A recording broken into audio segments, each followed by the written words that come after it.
Muito boa noite a todos e a todas. É um prazer estar com vocês aqui hoje. A casa fazendo a sua reforma. Só falta a gente, né? Mas vamos lá, nós estamos a caminho também. A gente sabe que não é só uma mão de tinta que vai fazer a gente ficar melhor, né? Nós estamos na época que as pessoas acreditam nisso, né? Uma boa plástica muda a vida, né? Eu sou assistente social, trabalho muito com mulheres. As mulheres parece que tem um lema que quando se a vida não muda, pinta o cabelo, né? Dá certo até certo ponto para quem tem cabelo, para outros nem esse recurso tem, né? Mas a gente precisa ir além, é lógico, da estética. E nós sabemos que a estética ela é importante para a nossa autoestima. Não há nada que desvalorize por si só, se não se tornar uma obsessão, como infelizmente tem se tornado. Mas a nossa transformação ela é muito mais do que estética. Claro, nós sabemos disso. Mas também o nosso autoconhecimento não avança muito para além disso. Nós temos todos sofrido muito na Terra. A gente às vezes se ilude com as pessoas, com os bonitos, com os ricos, com aqueles que estão num país mais desenvolvido, achando que lá está a felicidade. O brasileiro tem uma síndrome de vira-lata que acha que todo mundo que mora nos Estados Unidos, na Europa, vai ser mais feliz do que a gente, né? Nem sempre isso vai ser verdade. Mas lá não tem tanta corrupção como tem aqui, mas aqui também não tem tanto serial killer como tem lá. Cada lugar tem as suas vantagens, os seus ensinamentos para os outros. Durante a Copa do Mundo a gente aprendeu com os japoneses que iam até um estádio de futebol e depois recolhiam o seu lixo.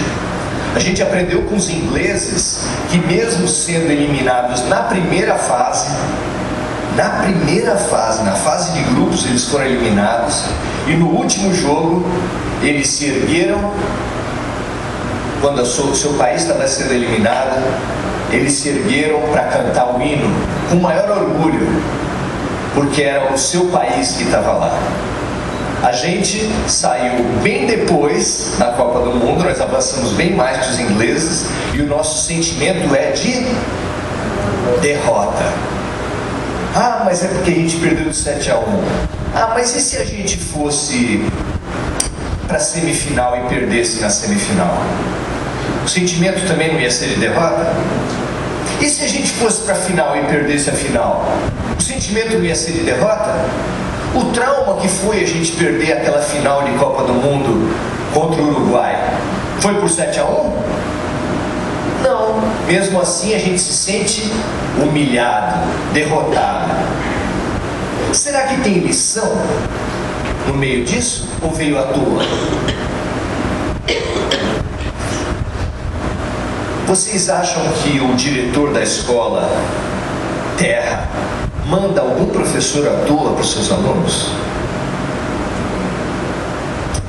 A gente no Espiritismo tem certeza que não. Que não cai realmente uma folha de uma árvore que não seja pela vontade de Deus. E quando o diretor espiritual da Terra, chamado Jesus Cristo, mandou para a gente um professor muito especial de espiritualidade, chamado Francisco Cândido Xavier, esse professor estava ensinando alguma coisa para a gente. O que Chico Xavier ensinava para a gente? A figura dele, o exemplo dele, a vida dele. O que ele ensinava para a gente? Vamos lá. Humildade, amor, caridade, simplicidade, abnegação. Quando eu lembro que ele vendeu 40 milhões de livros e que se ele tirasse R$1 de cada livro, ele teria uma grana bem boa. Alguém rejeitaria 40 milhões de reais aí? E ele viveu sempre com a aposentadoria dele de um salário mínimo. dando para a gente uma lição. Mas por que será que veio a lição da humildade para a gente? Por que será? À toa. Deu um erro no computador, deu uma pane no computador do céu e Deus mandou o professor errado para a gente. Será que foi isso? Haverá algum motivo para Deus ter mandado para a gente um professor de humildade. Você quer saber o que precisa espiritualmente uma classe? Se o diretor é perfeito, você só observar o que o professor está ensinando. Se o professor está ensinando, é exatamente a maior necessidade daquela classe. Não é verdade? Então o que o Brasil mais precisava? De humildade. Aí saiu Chico Xavier, veio um outro professor chamado 7-1. Pegou o nosso maior orgulho, pegou a nossa maior prepotência e baixou a bola mesmo, né? Baixou muito a bola.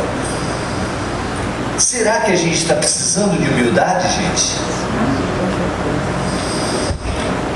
Nós temos recebido há muito tempo lições da vida, todos nós, os ricos, os bonitos, os argentinos, os alemães e os brasileiros, todos temos recebido muitas lições da vida, mas a gente briga muito com a vida. Vocês brigam com a vida? Quando o tempo está quente, a gente briga porque está calor. Quando está frio, porque está frio. Quando não chove, ai que secura. Quando chove, que inferno.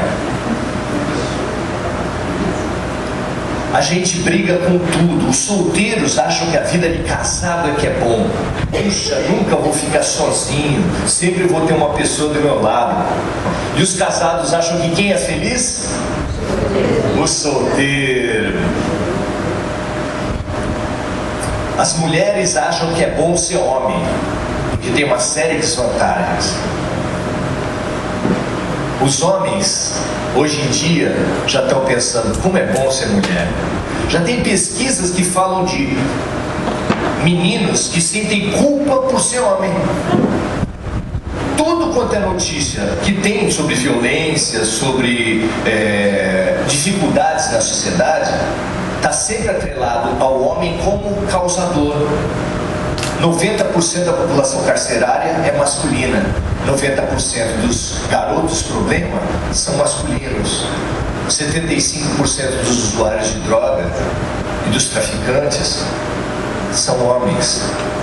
E aí o menino vê tanta notícia negativa sobre homem que acaba achando que esse negócio de ser homem tá mal, tá ruim. Então nós sempre achamos que a fila do lado anda mais rápido.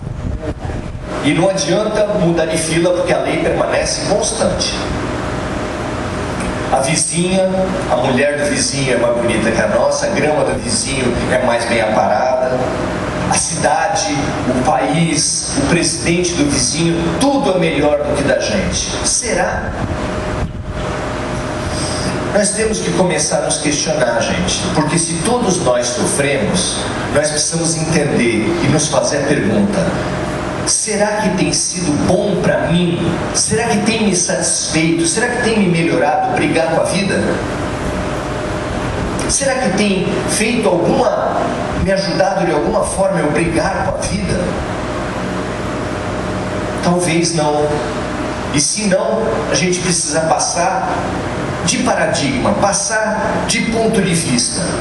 Ao invés de brigar com a vida, procurar entender o que será que Deus está querendo me dizer com a minha dor. O que vocês acham dessa pergunta?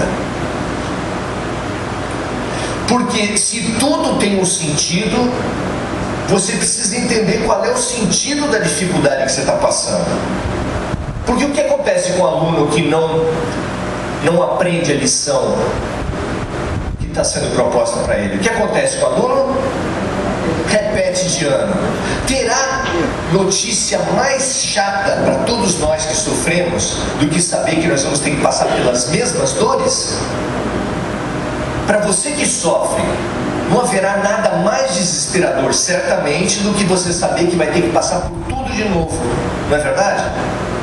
Eu, como assistente social, já atendi diversas mulheres que eram espancadas por maridos. Mas minha senhora, por que a senhora faz isso? Por que a senhora permanece lá? Ah, mas eu não tenho trabalho, ele paga minhas contas. Aí chegava um dia, passava 1 mês, 2 meses, 6 meses, e ela conseguia finalmente estruturar-se, ganhar uma profissão, ganhar dignidade e libertar-se. E a gente fazia uma festa, finalmente. Aí passava 1 mês, 2 meses, sabe o que acontecia? Pois é, não é só o assistente social que sabe disso, né? Pela resposta de vocês também sabem disso. Por que a mulher espancada volta ou com aquele ou arruma outro pior? Os machistas falam, ela gosta de apanhar. Será que é verdade? Será que é verdade? Eu acredito que não. Eu acredito que existe uma ligação entre o interno e o externo. Tem uma história de um índio americano que é muito interessante, que fala, primeira vez que ele saiu da aldeia, da reserva indígena, para ir negociar alguma coisa com um ministro do governo americano. E ele foi de trem.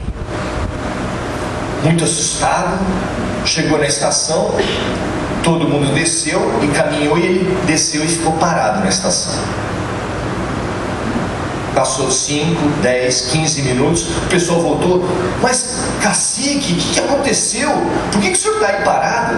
Ele falou assim, esse trem veio muito rápido, eu estou esperando a minha alma chegar.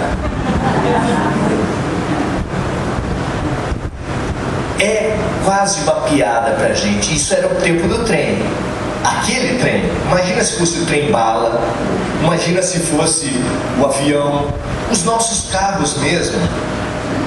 O mundo tem um ritmo muito diferente e nós ficamos fragmentados nesse mundo.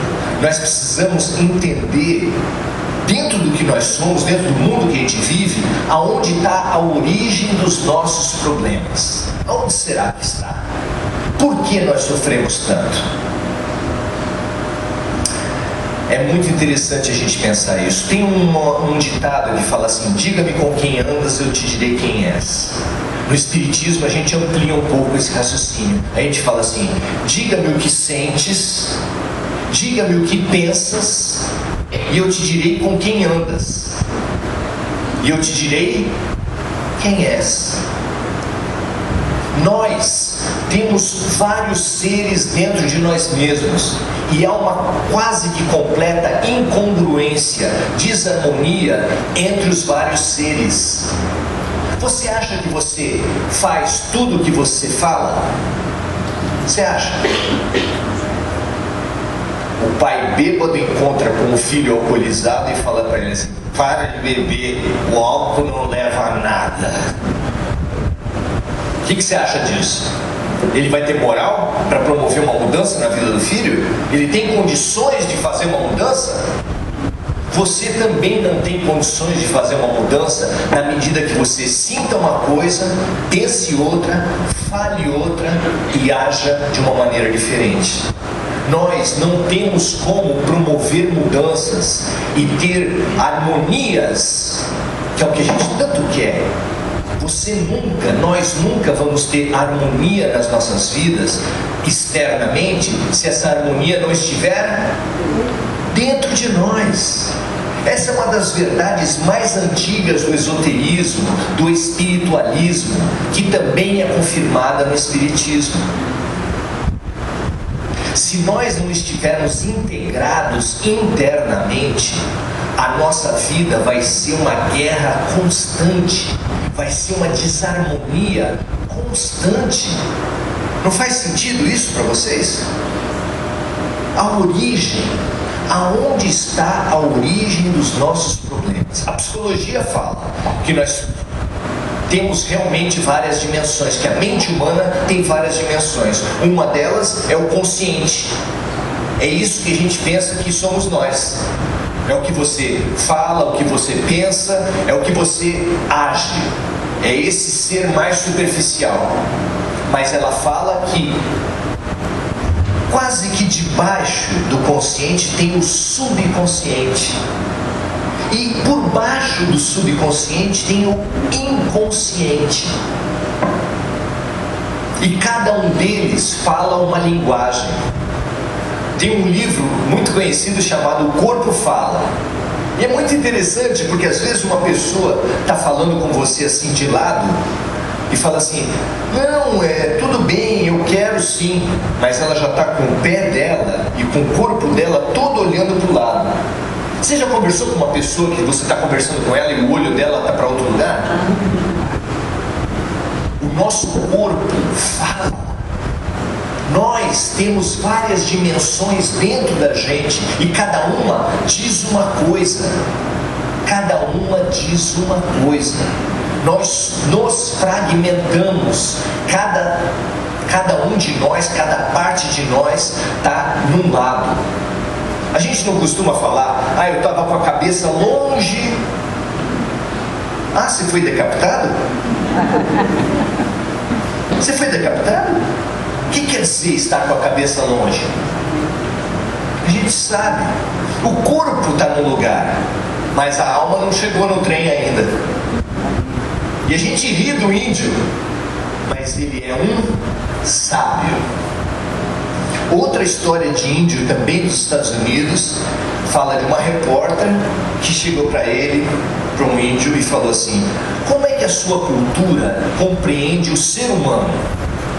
Aí ele parou e falou assim: dentro da minha cultura, todos nós temos 2 cachorros dentro da gente. Um é bravo, traiçoeiro, violento, terrível. O outro é dócil, manso e carinhoso.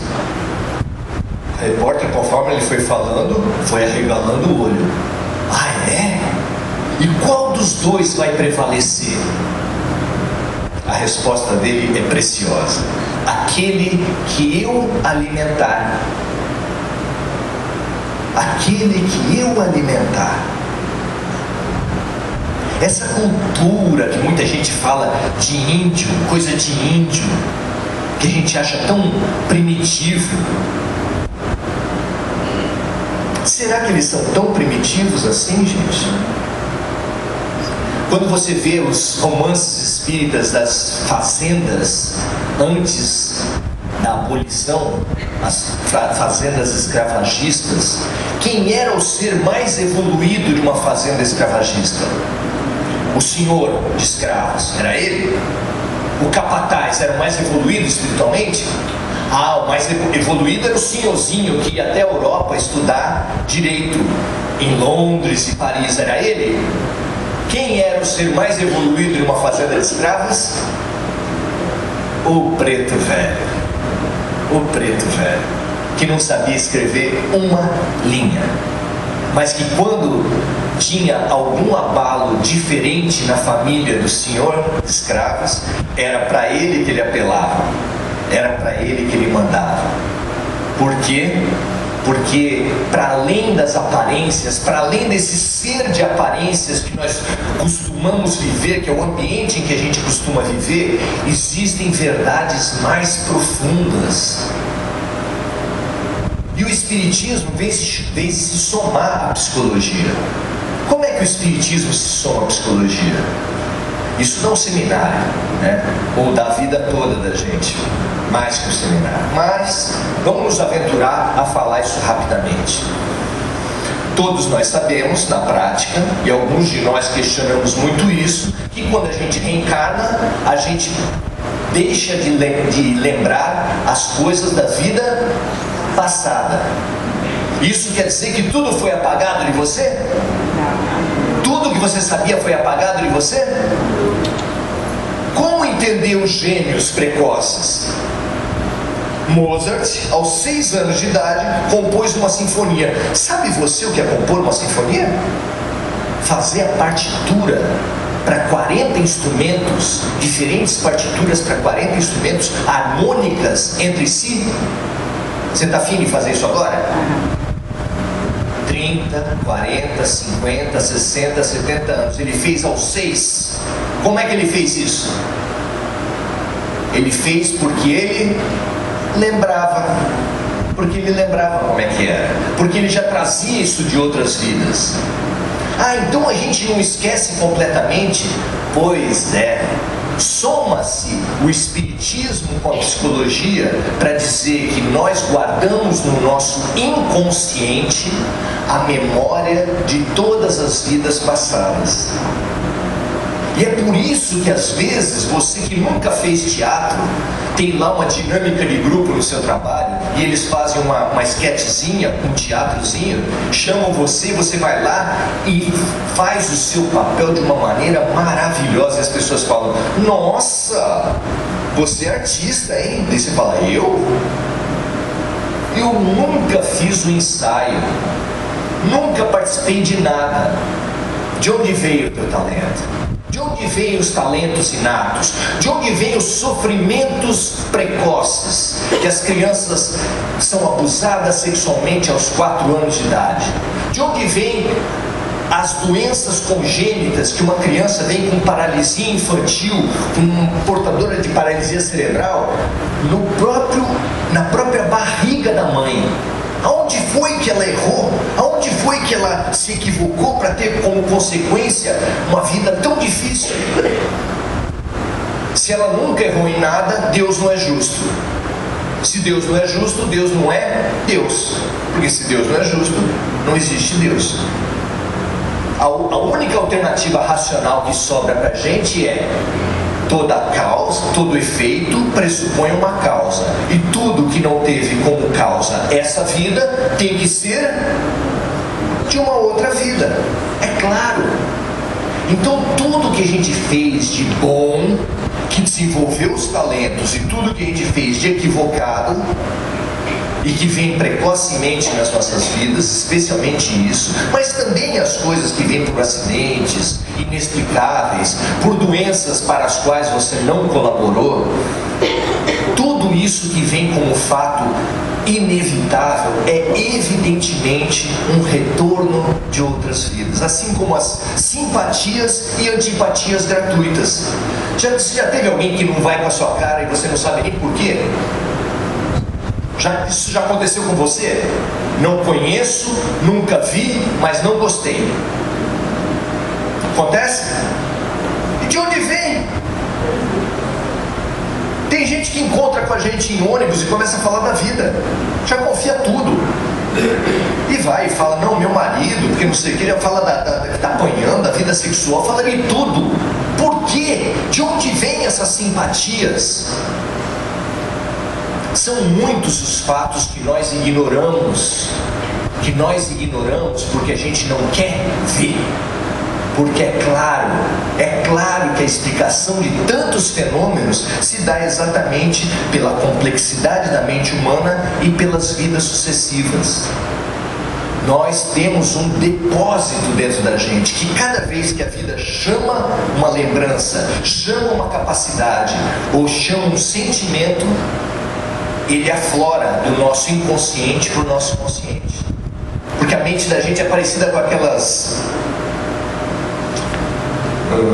malas de ferramentas para os homens, e a minha mãe tinha uma parecida que era para costura. É uma mala que tem vários estágios. Tem uma gavetinha por cima, tem uma gavetinha por baixo e tem uma parte de baixo. Você já viram essas malas? Na primeira gavetinha você deixa o quê? Aquilo que você usa sempre. Na segunda gavetinha você põe o que você usa pouco.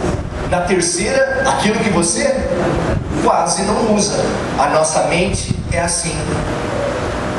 A nossa mente é assim. Tudo que a gente usa rotineiramente todos os dias está na primeira gavetinha, que chama-se o consciente. Tudo que a gente praticamente não usa está no subconsciente. E a cada vez, se você tem uma coisa na terceira gaveta, mas passa a usar aquilo rotineiramente, você faz o que com aquela coisa, com aquela ferramenta? Passa para a primeira gaveta. ela emerge, a tua capacidade, a tua simpatia, a tua antipatia emerge do teu subconsciente, do teu inconsciente para o teu consciente, porque passou a ser necessária, passou a ser útil, passou a ser importante. Tem gente que no sonho tem lembranças de vidas passadas, tem gente que no sonho tem reencontros com pessoas que ela nunca viu. Pera. Reencontros com pessoa que ela nunca viu não dá. Reencontro é com uma pessoa que você já conhece, mas existe isso. Conscientemente você nunca viu a pessoa, mas você dá um abraço, você vai no colo, você dá um reencontro profundamente amoroso. Ora, mais uma das inúmeras provas de que a vida não começou no berço e não vai acabar no túmulo. Provas inúmeras. Ah, mas a ciência não reconhece. Ih, meu amigo. Ah, mas esse negócio de espírito não existe, não dá para ver. Bom, primeiro que esse negócio de não dá para ver não é bem verdade. Tem muita gente que vê espírito, mas não fala. Se você for para um médico e falar assim, eu estou vendo gente que não existe e estou ouvindo vozes, o que você acha que acontece? Você falar isso para o teu chefe materialista, o que você acha que acontece? Divaldo Pereira Franco, 19 anos de idade, não sabia nada de espiritismo, foi começar a trabalhar numa repartição pública. E, como todos sabem, a pior parte de uma repartição pública é atender o povo, atender o balcão. E deram para ele que tarefa? Essa. Aí ele estava na mesa dele, olhava para o balcão, tinha uma pessoa, ele ia lá, falava e atendia. E todo mundo via ele falando com ninguém. E o chefe olhando, ele gesticulando e falando com ninguém. Que desastre! Ele estava começando, mas aí ele foi esperto. Ele fez amizade com uma colega.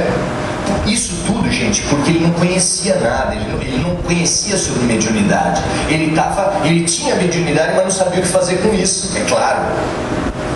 Mas aí ele foi esperto, teve uma amiga e ele falou assim: olha, cada vez que eu vi alguém no balcão, eu olho para você.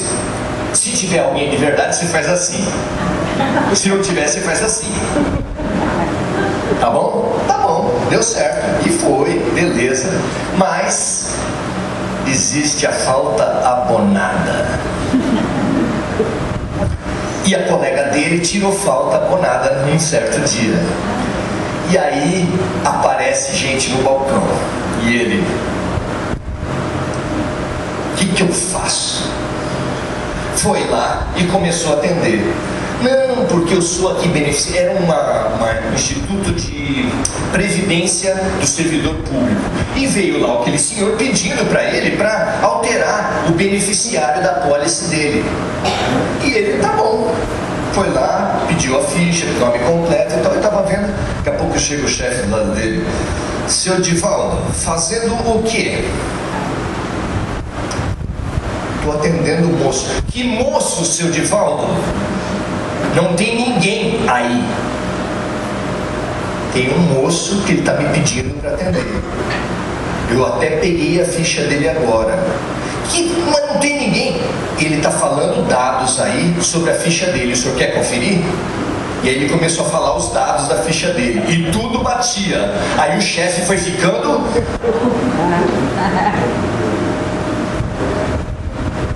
E a partir dali ele começou a atender fantasma também. Deveria ter hora extra para ele.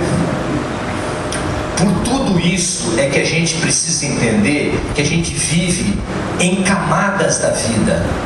Quem aqui assistiu o filme Matrix?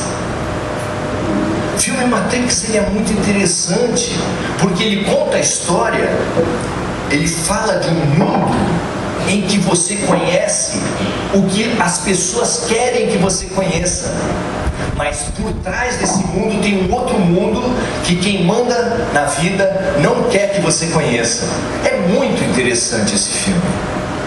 Se você quiser chamar para dentro da realidade espiritual, cabe feito uma luva. É muito legal. Nós vivemos uma realidade espiritual. Ai, Maurício, você está vendo alguma coisa perto de mim? Não. Eu não sou vidente, minha mediunidade é só de intuição. As pessoas vêm falar bem da palestra, eu falo assim, em nome da equipe eu agradeço. Ela fala, que equipe? Eu também não sei, mas eu sei que tem. Nós vivemos, segundo Paulo, nas suas cartas, rodeado de testemunhas. Como é que é? Paulo, nas suas cartas, falou que todos nós vivemos rodeado de testemunhas. Todos nós temos diversos amigos espirituais. Ah, mas será que isso é verdade? Por que será que as religiões cristãs todas falam em anjo da guarda? Anjo da guarda é um ser encarnado? Se não é um ser encarnado, é um ser desencarnado. Aí ele acompanha desde que você nasce até que depois que você morre. Então isso quer dizer que todos nós estamos sempre acompanhados espiritualmente. Está com medo? Gente, a direção da casa me autorizou a comunicar um fato importante para vocês. Todos vocês, todos vão morrer. Eu sei que é impactante. Se não dormirem hoje à noite, pode colocar na minha conta. Depois que vocês morrerem, os teus afetos vão acabar? Não, você vai continuar amando quem você ama. E depois de um certo tempo, você pode conquistar o direito de rever os seus afetos. Você vai querer rever os seus afetos depois de você morrer? É claro que sim. Se quando você voltar, a sua família estiver toda embebida do pressuposto materialista, eles vão, se alguém te vir, vai olhar para você e vai fazer o quê? Vai ficar aterrorizado e vai sair correndo. E você, bobo, sai correndo também. Até descobrir que a grande ameaça, o grande terror, o grande fantasma que aquela pessoa estava vendo era você. Então, as duas notícias impactantes da noite: não só você vai morrer, mas vai virar fantasma. E virando fantasma, você vai ter essa vida espiritual. Nós todos vivemos já uma vida espiritual. E se você é inconsciente dessa sua realidade, você vai mal. Você vai muito mal. Por que eu vou mal? Porque, como disse o Rui aqui no início, o Rui, ao apresentar os trabalhos, ele falou que todo esse trabalho que envolve essa casa, a reforma que foi feita, foi fruto de uma parceria. Nós também vivemos permanentemente em parceria. A nossa realidade material, ela está sempre em parceria com a realidade espiritual. Você já viu notícia de criminoso que fala assim que matava porque alguém mandava? Ele ouvia vozes que mandavam ele matar? Você acha que é desculpa? Não é não, gente. Você já ouviu histórias de cientistas que do nada tiveram uma ideia assim, eureka, e veio uma ideia do nada? Já? Você mesmo já saiu de casa alguma vez pensando em fazer uma coisa e do nada surgiu uma ideia de fazer outra? De pegar um outro caminho? Do nada? O nada faz alguma coisa? O nada faz nada. Se você está tendo sugestões, intuições, elas vêm de onde? De um mundo que você não vê, mas existe. Então, nós podemos, ao considerar, ao entender que existe esse outro mundo, fazer uma grande mudança nas nossas vidas. Porque a desarmonia externa vem da desarmonia interna, e a proteção espiritual que o ser humano persegue há tanto tempo, e ele acha que está em Patuá, ele acha que está em Cruzinha. Criminoso é muito apegado nessas coisas. Aí eu tenho o corpo fechado. Até vi a primeira bala, meu amigo. até ver a primeira bala. Eu já trabalhei com menino de rua, eles falavam assim, corre que a bala não pega. Mentira, pega. Nós temos a nossa proteção espiritual, nós temos a nossa harmonia, nós temos a nossa prevenção a doenças situada num campo muito concreto, mas muito subjetivo, que nós hoje trouxemos para vocês refletirem e para convidar vocês. Onde está a nossa proteção espiritual? Contam os espíritos que o nosso pensamento e nosso sentimento produz uma quantidade grande de energias à nossa volta. Isso no orientalismo é chamado de aura. Aquilo que a gente vê nos quadros de santo, mas eles colocam só na cabeça. Aquilo é aura. Todos nós emitimos uma energia à nossa volta, e aquela energia é a expressão da nossa proteção, da nossa sintonia espiritual. Nós sabemos disso, também não é novidade, isso já foi colocado por várias religiões. Mas o que a gente precisa tentar é o seguinte: quando eu sinto uma coisa, sinto para lá e penso para cá, quando eu sou alcoólico e o meu pensamento fala assim, eu quero largar a bebida, mas eu não consigo, não há uma quebra, não há uma fragmentação na minha vida entre o sentir e o pensar? Nós temos muito isso. A mulher que não quer mais apanhar, mas que entre 200 homens consegue achar um abençoado que espanca ela está vivendo essa mesma crise entre o pensar e o sentir, entre o consciente e o inconsciente. O desafio que o cristianismo traz para a gente, espelhado por Jesus e por Paulo, hoje especialmente por Paulo, é que ele nos diz assim, ele nos orienta a sermos todos sim, sim e não, não. Esse negócio da gente dizer uma coisa com a boca e fazer outra com a atitude, sentir uma coisa, pensar outra e agir outra, isso é loucura, isso é a matriz da doença, isso é a matriz da dor nas nossas vidas. É aí que está a abertura das nossas defesas espirituais, é a partir daí que as influências que nos querem prejudicar se pegam para poder se aproximar da gente. E não só de espírito, mas também de aqui mesmo. Ou você não acha que os inimigos conseguem achar o nosso ponto fraco? Você nunca reparou isso? O inimigo presta um serviço inestimável na nossa vida. Ele acha o teu ponto fraco. Me lembro na escola que tinha um menino que todo mundo xingava a mãe dele. Isso é normal na escola, todo mundo xinga a mãe. É uma instituição nacional xingar a mãe. Não é verdade? E ele nem ligava. Um dia xingaram o pai dele. Meu amigo era professor voando. Professor voando. Ninguém segurava o cara, porque ele era grande e estava em surto psiquiátrico. Por que será que ele precisa ser psicólogo para entender o que aconteceu? Evidentemente, esse moleque, no seu jeito, tinha uma desarmonia, tinha uma abertura nas defesas espirituais dele muito grande. Por quê? Por causa das contradições, das fragmentações, da guerra interna que ele mesmo vivia. Nós também, cada um do seu jeito, cada um em algum grau, nós também. Tem gente que é muito pacífico até entrar num campo de futebol. Eu joguei por muito tempo no Portuários, junto de juízes, advogados bem constituídos, fiscais da Receita, gente, ó, muito bem. Entrava dentro do campo de futebol, era os velhinhos se pegando, telequete mesmo, MMA. Dois velhinhos dando um murro na cara um do outro. Você acredita nisso?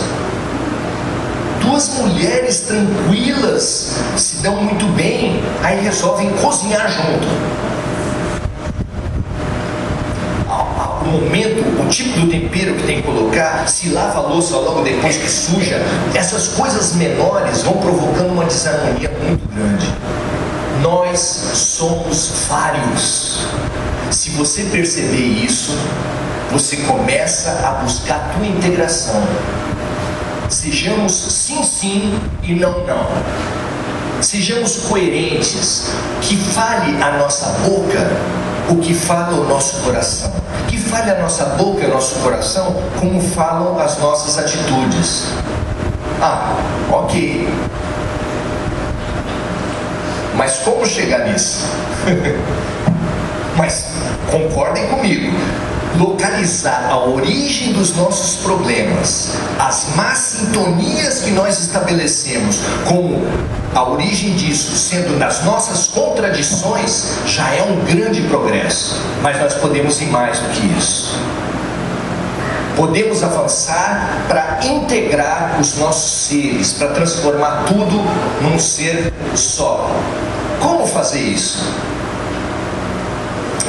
Jesus falou para a gente assim: o amor cobre a multidão dos pecados. Você pode integrar a sua vida se você, em primeiro lugar, acreditar que amanhã, o que vai acontecer amanhã com você, eu não sei o que vai acontecer naturalmente, mas o que quer que aconteça na vida de cada um de nós aqui, estão contidos nas 24 horas do dia de amanhã, todas as lições e todos os remédios que você precisa, no tempo que você precisa e na dose que você precisa. Dá para acreditar nisso? Eu vou repetir. No dia de amanhã, nas 24 horas de amanhã e depois de amanhã também, a cada dia, basta o seu dia, como disse Jesus. A cada dia estão contidas todas as lições que nós temos necessidade para nós superarmos o que nós temos condição de superar. Vocês acham que a gente percebe essas lições todas? Às vezes tem gente que sai de casa e vê a lua cheia. Nesses dias está assim, não é? Você sai de casa 9 horas da manhã, está lá a lua. Aí você para, olha aquela lua, chega no seu trabalho, para os seus amigos e fala assim: nossa, você viu que lua linda? As pessoas olham para você e falam: eita goiaba. Você parou para ver um passarinho bonito, uma borboleta diferente. Quem para ver isso tá bobão, é goiaba. Nós não temos tempo, essas coisas não são sérias. O tempo todo a vida está passando, nos dando lições, nos trazendo purezas, nos trazendo a água viva que vai aplacar nossa sede. Mas nós desprezamos. Jesus falou que a cada dia basta o seu dia. O esoterismo fala do poder do agora. Nós temos a cada momento as lições fundamentais. Nós só precisamos ter o que para enxergar essas lições? Olhos de ver e ouvidos de ouvir. Nós precisamos desenvolver isso, estar mais atentos. Mas alguém acha aqui que vive no presente? Vocês acham que vive no presente? Você guarda a mágoa das pessoas quando erram com você?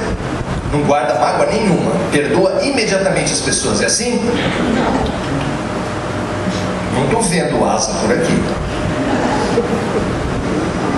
Você se arrepende imediatamente depois que erra, é isso?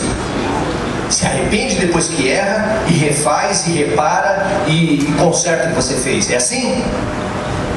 Não. Quem não faz isso vai se amarrando ao passado. Depois de um dia, passado. Depois de uma semana, passado. Depois de uma vida, passado. Depois de 200 vidas, como estará a sua alma? Amarrada no passado. Você está vivendo no passado. E o futuro? Alguém aqui acha que é ansioso? O que é ser ansioso? Viver no futuro. Então você fica pensando, pode acontecer isso, pode acontecer aquilo, e você o tempo todo está no... Quando mal você alcança o que você estava querendo alcançar, você já pensa no próximo. Eu tenho uma sobrinha autista. Nós fazemos sexta-feira, é o dia da pizza em casa.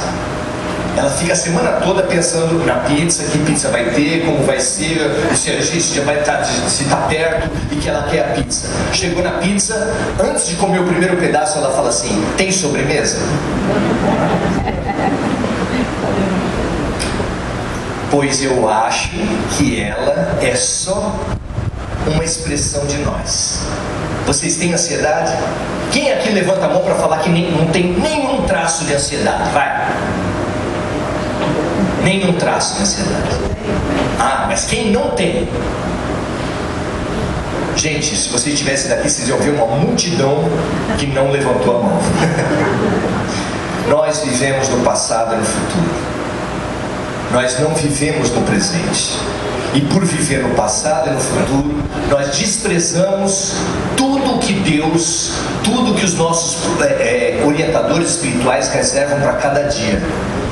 É o grande ouro, a grande transformação da nossa vida. Nós podemos passar a viver diferente, observando, limpando o passado da nossa vida. Como é que Jesus ensinou a limpar as mágoas e as culpas? Através do perdão. Mas o perdão vai beneficiar quem recebe? Não, o perdão beneficia quem dá. Você limpa a tua vida fica mais leve. Entender que o presente é síntese de tudo que você precisa aprender é de uma libertação tremenda. Nós precisamos viver uma vida diferente, com menos sofrimento. Mas a vida de menos sofrimento não tem nenhum fato diferente do que a vida que você já tem. Como é que é? A vida sem sofrimento é exatamente a vida que você já vive, só que enxergada de um outro ponto de vista. O teu chefe, a tua vizinha que anda de salto alto em cima da tua cabeça, que você não aguenta mais, a tua sogra, a tua cunhada que nas festas de final de ano nem levanta da mesa para lavar uma louça, o teu cunhado que está devendo aqueles 2.000, que você foi falar com ele, ele fala: 2.000?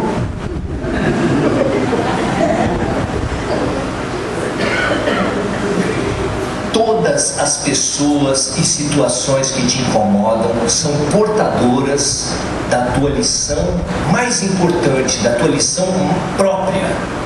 Você quer saber qual é o maior livro de sabedoria para a tua vida? Você gostaria de ter um grande mestre para te iluminar e para despertar para as grandes lições da tua vida? Eu falo para você, você já tem. O grande livro para a tua vida e para a minha vida chama-se o Evangelho de Deus. O Evangelho de Deus tem parábolas divinas. E as parábolas divinas têm um enredo e tem personagem. Os personagens são quem? A vizinha, a cunhada, o cunhado, a sogra, o chefe. Todas as pessoas que te incomodam, todas as situações que te incomodam, aquilo que muitos de nós vêm até uma casa espírita para pedir assim: eu quero que afaste, eu quero que afaste. Aí entra na sala de passe, uma semana de passe e não afastou o problema, não afastou. E eu vou contar para vocês: não vai afastar, não vai afastar. Sabe por quê? Porque aquilo que você está sofrendo é precisamente o que você mais precisa para a sua libertação, para o seu aprendizado.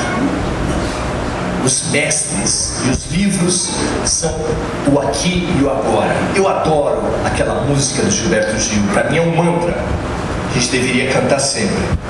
O melhor lugar do mundo é aqui e agora. O melhor lugar do mundo é aqui e agora. Vamos ver. O melhor lugar do mundo é aqui